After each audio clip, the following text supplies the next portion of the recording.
Okay, well, today we are joined by Thiago. Nice to see you. You- Glad to have Eh, you with us.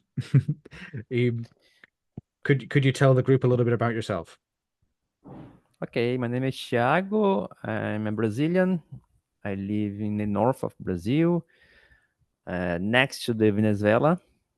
Um, I have been learning English since 2019, but regularly since 2022, and on the another platform since last year. Right. And Mhm. I'm athlete. I'm swimmer.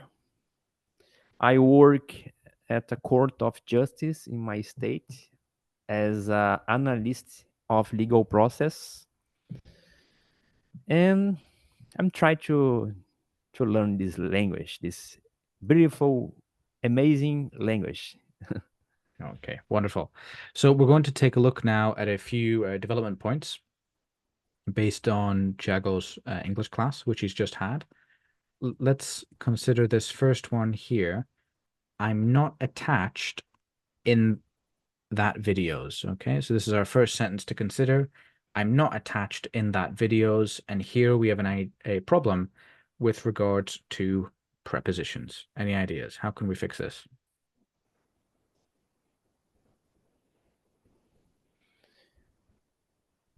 I'm not attached. So we can because you near the beginning of our discussion we were talking about your Yes, your yes, your, I, your I YouTube remember. channel. Right? Okay, Yes, so yes. here the preposition in doesn't really work with the word attached. Okay, so we need to do something about that. We need to use something else. Change to on. Not on. Maybe try another one. I'm not attached. Could we not say I'm not attached to that videos? Mm, Okay, okay. not attached to that videos. Okay, another point here. His neurologic status. His neurologic status is our next phrase to consider here. So here, we have an issue with adjectives. So of course, I can understand where you're going here, but the word neurologic is not the appropriate word to use here. We need like the adjectival form of the noun neurology. So Neurological. that's the point. Neurological. Good. Yes. Okay. We have two more to consider. Well, quite a difficult one right at the end. Okay. What about this? He has memory loss yet. He has memory loss yet. So I'm not sure that this is an error in the absolute sense, grammatically. However, in modern English, this construction is a bit strange. Yeah, it's not natural. Mm. So anyway, what do you think? So we need to make an adjustment regarding adverbs, and we'll say adverbs and syntax as well. I can change to he has memory issues yet. The issue, so you can say memory loss, right? Memory loss is fine. The problem is the word yet and the position of the adverb within the sentence.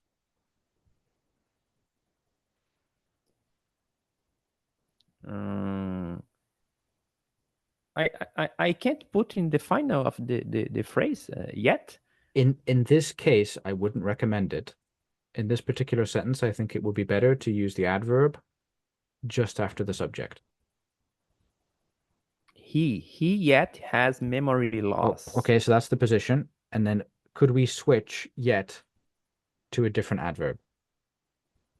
Ah, he also has memory loss. Well, that would be a sentence, but it would be different sentence with a different meaning, right? So No, no. it wouldn't Yeah, be yes. in yeah. Sorry, sorry.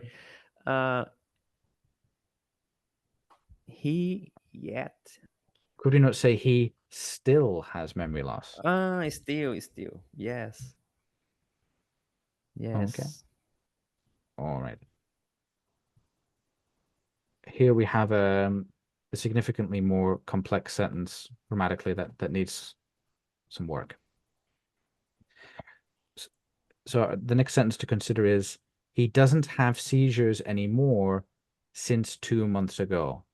Right now, I don't know, but I suspect that this is like a Portuguese, grammar syntax structure, which is being kind of forced into some English vocabulary, and the Yeah, result, yes, I mean, it's more or less understandable, right? But it's not correct, basically, in English. So yes, we need yes. there's a number of changes that are required. So tenses, issues regarding adjectives and adverbs, and a preposition change as well. Any thoughts regarding this sentence?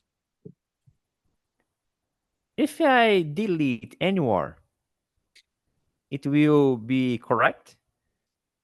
It would be an improvement.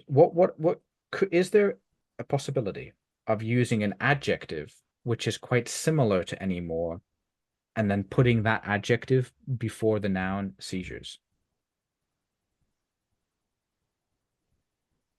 No, We could just say, like, have any seizures, right? We could use the adjective any in the sentence. Could be or interesting. or, or no, no is not possible to put no. Um,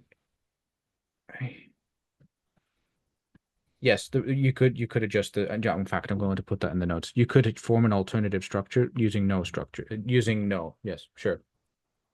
So what about the tense? Okay, because here we have an action which began in the past, some period of time ago. Well, we know the period of time, 2 months ago, and then that period of time has continued until the present. Okay, so what tense should be used here in order to indicate that relationship between the past and the present in reference to this action? Have to put have been. Well, you're close in the sense that we should use present perfect tense in this sentence. Maybe he doesn't have been. No, I'm going he doesn't. I'm going to give you a little bit of help with this one because I think it's a little bit difficult, all right? So we we Yeah, we could say he hasn't had any seizures for 2 months. So we have the hasn't structure had. hasn't had, what has had, because we have has, we're using the auxiliary verb has because it's present perfect tense, and then had is the past participle of the lexical verb have, which is part of the structure, right? Subject, has, have, past participle for the present perfect.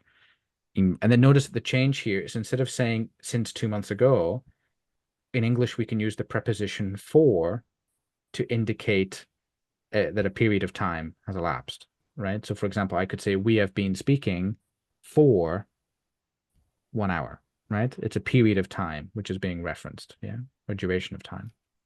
He hasn't had. It's too past meaning because Mhm. But I learned that. has is not the past, right? Has is the present Ha, simple and third person singular. sorry, hasn't. I read the whole Mhm. word hasn't, but okay, I understood. This is a correct and perfectly natural structure in English. Yeah. Yes. Okay. Well, Okay. Thiago, congratulations for completing your notes for today.